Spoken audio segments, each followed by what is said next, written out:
Hi, everyone. Welcome to the live stream of debunking the myths of dried yeast. Hope everybody's doing good wherever they are. It's a little dreary here in Chicago today, but it's nice to get away from that. And Buenos Aires. It's awesome. Thanks for joining. Waited a few minutes to let some more people join, but we'll jump into it. All right, hi, Natalie. Nice. Hi, everybody. I hope I look as young and beautiful as I feel.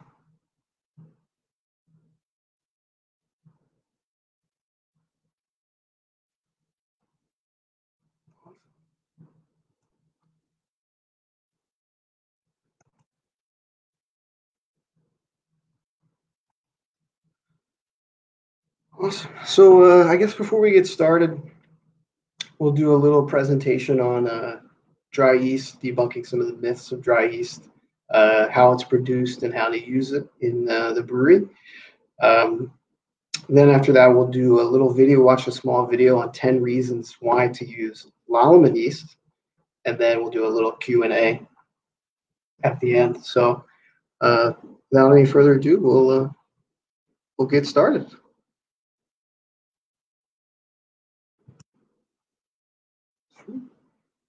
I hope everybody can see my screen. A little bit of a delay.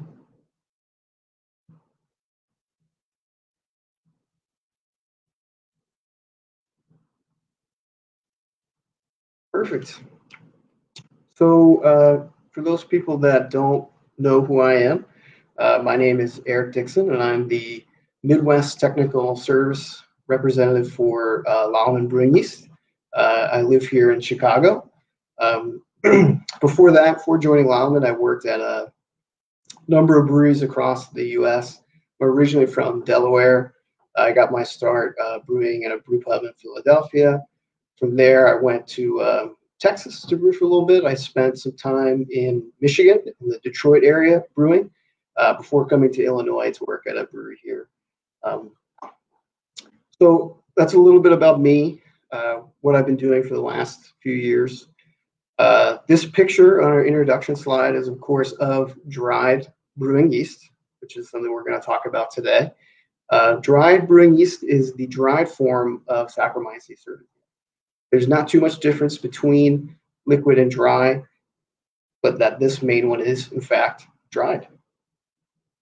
If you guys want, I can see the chat as well. So if you have questions as this goes on, just add them to the chat and we'll get them at the very end. There'll also be my email at the end too, and you can always email me your questions.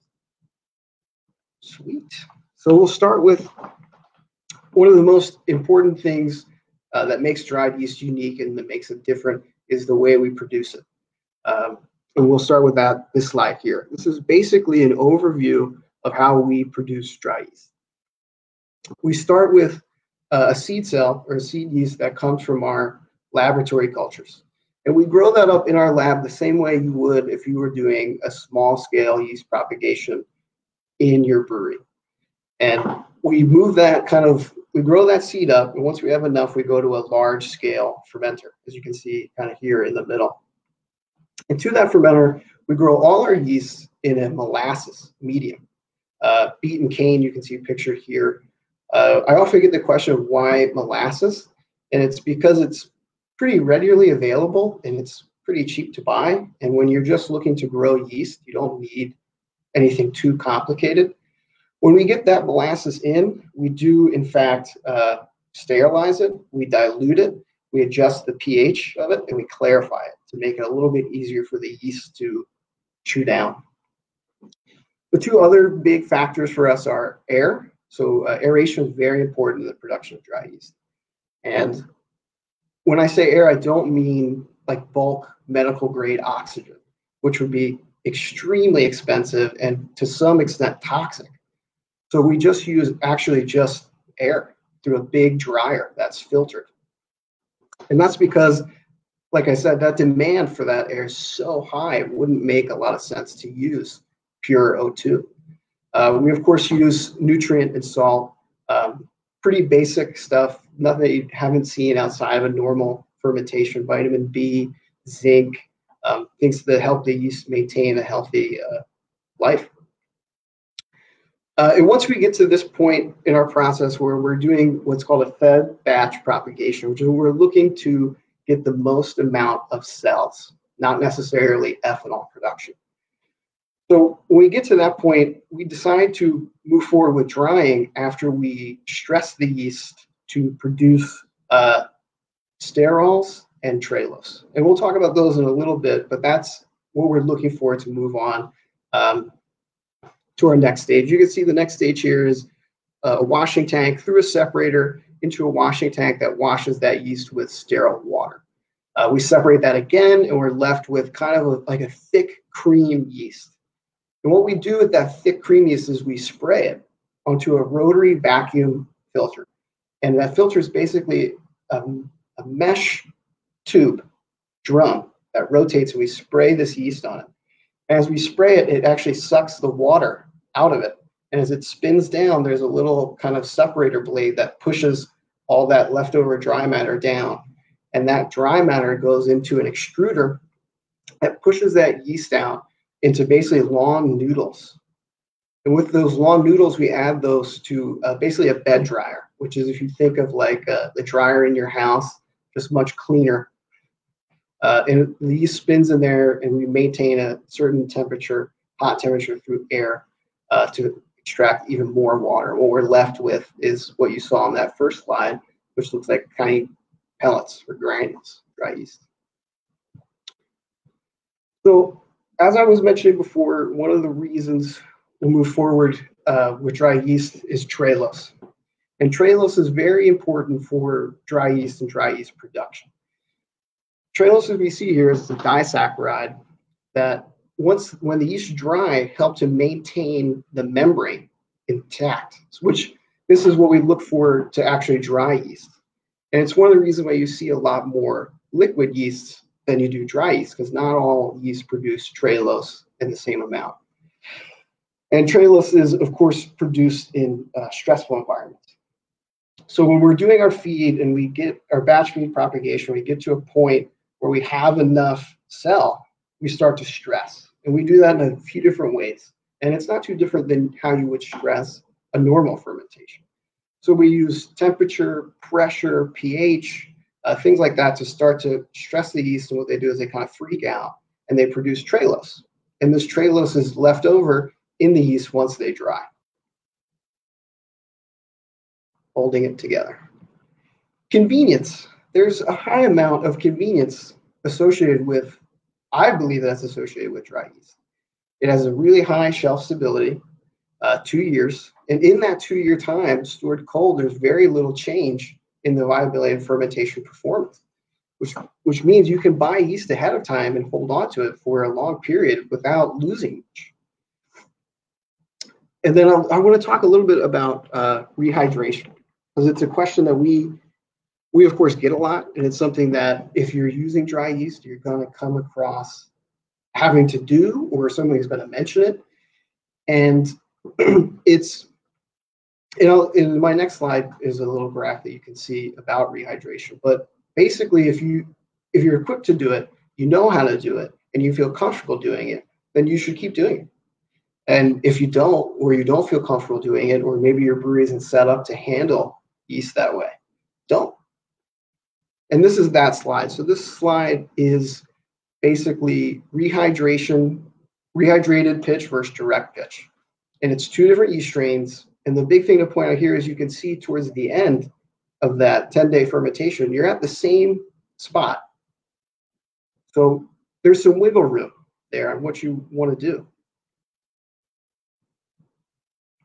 This is a microscope for those that don't know. I hope everybody knows. And this slide is going to talk about, or with this slide, I will talk about cell counting, and cell counting as it relates to a first pitch.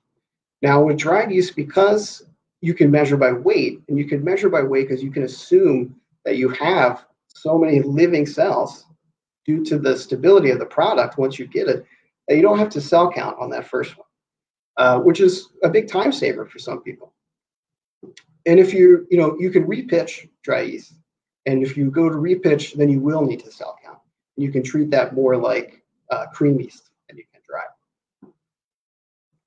And once again, like, there isn't a need really for propagation of a dried yeast pitch because you have that high vitality, high viability, and especially over a long period of time. There's not a need for aeration on a direct pitch or even a rehydrated pitch of dried yeast. That's because during that production, as we talked about a second ago, when we feed it the air to let those yeast grow, they're producing sterols and fatty acids in the cell that will be essentially trapped in the cell as we dry it. And these are important because with these sterols allow these yeasts to grow in environments that some other yeast wouldn't, particularly restarting fermentation is really where sterol really comes in and becomes a huge, huge thing. Purity. I think purity is extremely important when we talk about any sort of raw material for brewing, especially within yeast. And being able to know that you have a yeast strain or a brick of yeast that is entirely that strain allows you to be highly consistent and highly flexible. And purity for dry yeast has come a long, long way over the last couple of years. And I'm sure a lot of people remember a time where dry yeast and purity didn't go hand in hand. But hopefully, Lalliman is making products now that will have you second guess that. And because we can dry the yeast and hold on to it, we can do a lot more QA, QC tests to it to help us understand better what the product is. One of those, of course, is a genetic test that allows us to be 100% sure that the brick of yeast you're holding is entirely that yeast. Flexibility. Dry yeast gives a level of flexibility that you sometimes won't see with liquid. And some of that is in the way you can restart stuck fermentations, some of the way you can do some co-pitching. And if you pitch by weight, you can mix different strains to create a new level of complexity in your beer. And it's a really quick, easy way to do that I think shouldn't be overlooked. Restarting stuck fermentation with dry yeast, you can almost restart because of that sterol, because of that fatty acid content, because of that trailose. You can add it to these fermentations that haven't gone well, and it will kick back up because you have that nutrient inside. Consistency. Dried yeast is amazingly consistent, and some of that is based on the fact that the way we produce it doesn't often change. And because we're able to narrow down where the problems can be in that production process, we can eliminate those and make it even more consistent. And consistency is huge in brewing. I mean, the ability to produce a beer consistently, time and time and time again, is what customers are looking for. It's what people want. And with dry yeast, you can do that. You can always pretty much buy dry yeast. It's always available. You can store it for long periods, knowing that you're not going to lose out on the performance of that yeast. And of course, that stable, yeast is important. You want to know when you reach for that pack that it's going to be that pure strain that's produced consistently, that's stable. So before we get into questions, I just wanted to talk a little bit about Siebel and some of the things that Siebel's doing. This would be one of those things, and it's web-based lectures, which are perfect for right now when we're kind of all sitting at home. And this allows you to really get some of the things that Siebel's known for, the education, directly in your home. And they're really great lectures. They're super quick. They're really informative. And of course, there is a lecture for this, which I just talked about too, which is dried yeast production, which is fantastic. And now we're going to do a little video on the 10 reasons why to use dry yeast. And then we'll do some questions after that.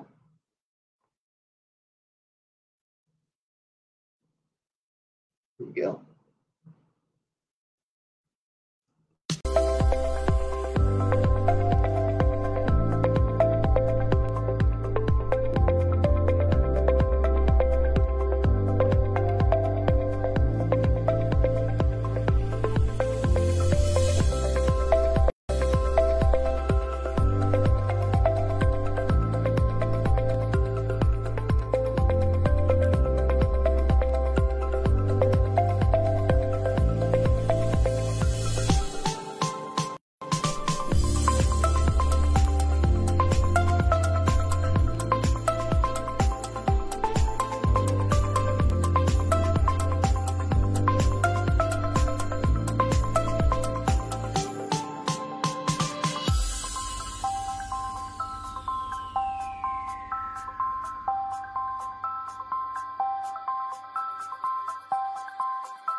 Awesome. I hope everybody enjoyed that video. I certainly found it. I think it's a great video, something a tool we use to kind of build that presentation.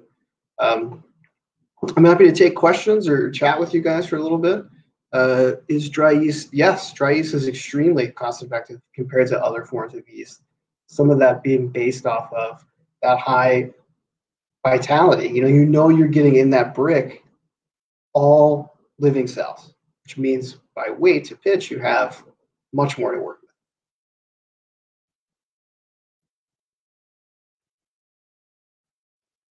I hope that answered the question.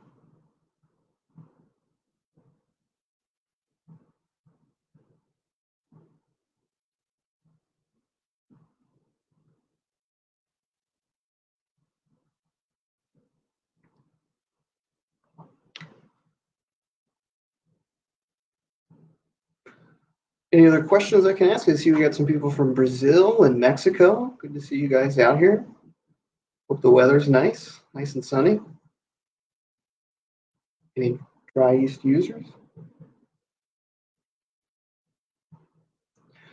No, for the change in, we're all coming in down. The change of finishing gravities for rehydration, you should.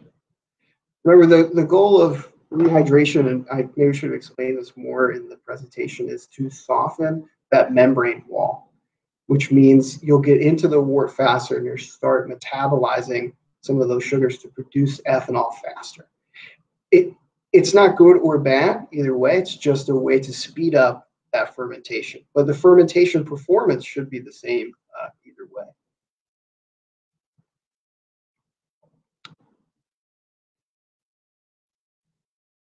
You can use dry yeast to make a starter just as you would liquid yeast. But as I was saying before, with dry yeast, you don't really need that starter because you're getting that high vitality. You're getting cells that are going to come to you alive with nutrition in them already to get that fermentation started. But you could certainly take a brick and make a starter out of some of it.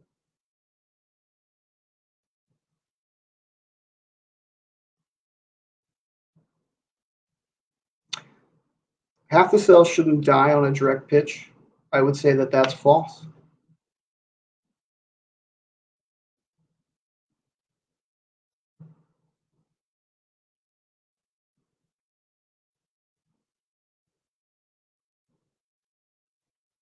Sergio, I'd like to ask you about pitching rates of dry yeast.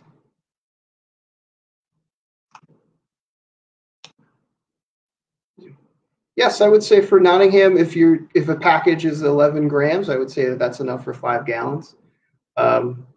We have a tech salesperson in Argentina and South America who, my email will be up at the end of this. If you want to email me, I can connect you to them, and I'm sure they'd go crazy for that.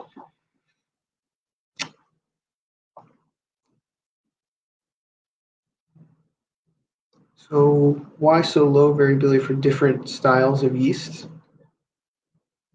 If you're asking why we only have a few dried strains, like I said, it's based around that trehalose production, and that trehalose holds those cells together when it dries. And if you don't have that trehalose, then the cells fall apart.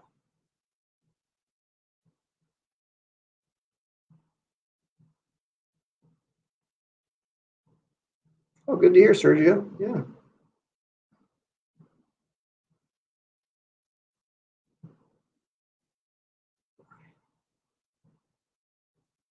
I wouldn't say, for Brian's question, I wouldn't say rehydration is necessary. I think that it can be, I think positive fermentations can be performed without rehydration. But like I said, there's nothing wrong with rehydration as long as you know that you can do it properly in conditions that are favorable in your brewery. And if not, I see no reason why you can't direct pitch.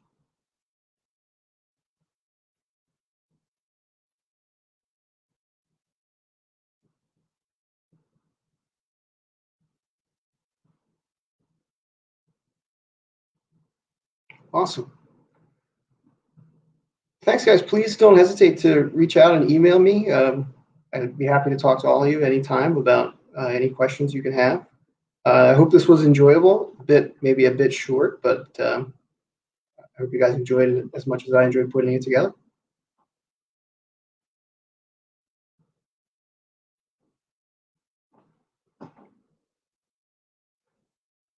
No, I don't think you need a separate nutrient for dried yeast. In fermentation, those same nutrients are beneficial. Zinc, vitamin B, nitrogen is very important.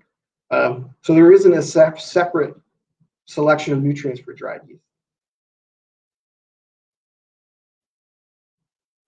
In my experience, the perfect temperature to pitch yeast to start. Yeah, you need to chill the wort. It's some of that's strain dependent, depending on what you're trying to do. But most yeast can be pitched anywhere from 60 to 70 degrees with a lot of success. If you are going to rehydrate, it should be noted that a little bit warmer water would be pertinent because it just once again helps to unfreeze those yeasts and kind of get that metabolism started. You can repitch dried yeast as many times as you want. There's no limit to how much you can repitch dried yeast. Once you get that first initial dry pitch, every fermentation after that is going to be cream yeast based. And in which case it becomes more about the procedures you employ for your repitching. So making sure that when you pull that yeast crop, you keep it cold and you keep no oxygen out of there, keep that metabolism very low. When you go to restart it, you're giving it the nice environment.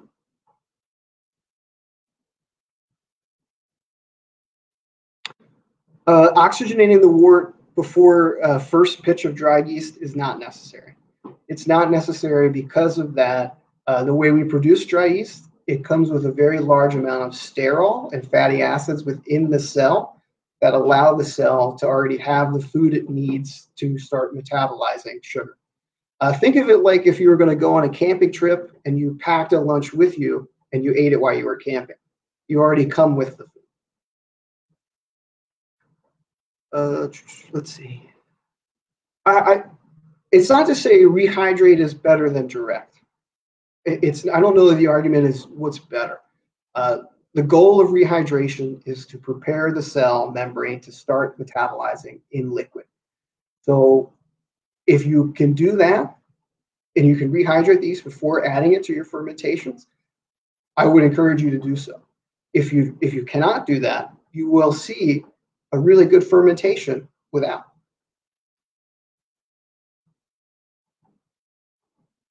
I see Christopher's not doing any rehydration. They have no negative effects.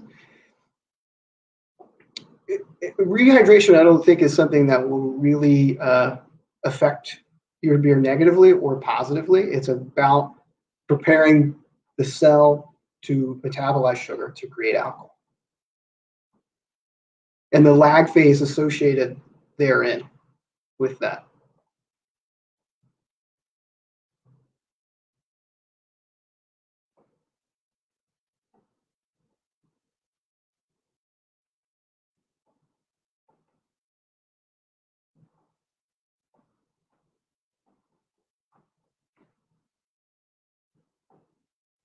Awesome. Like I said, if you guys have any more questions, please feel free to email me.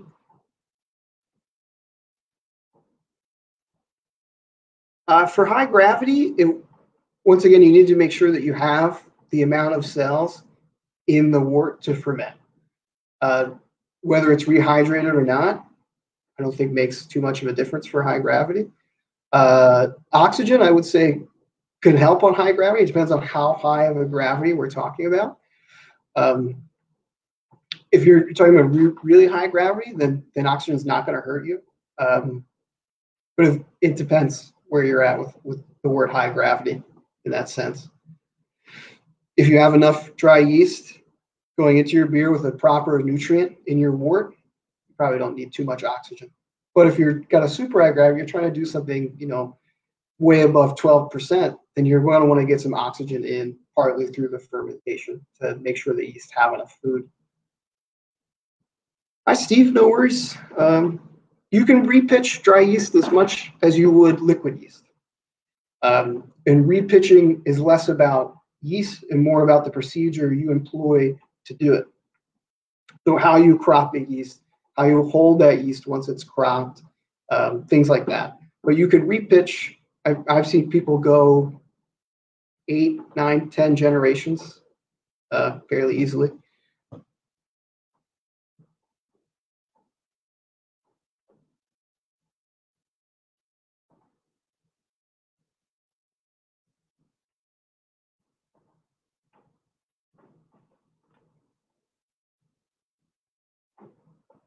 Awesome.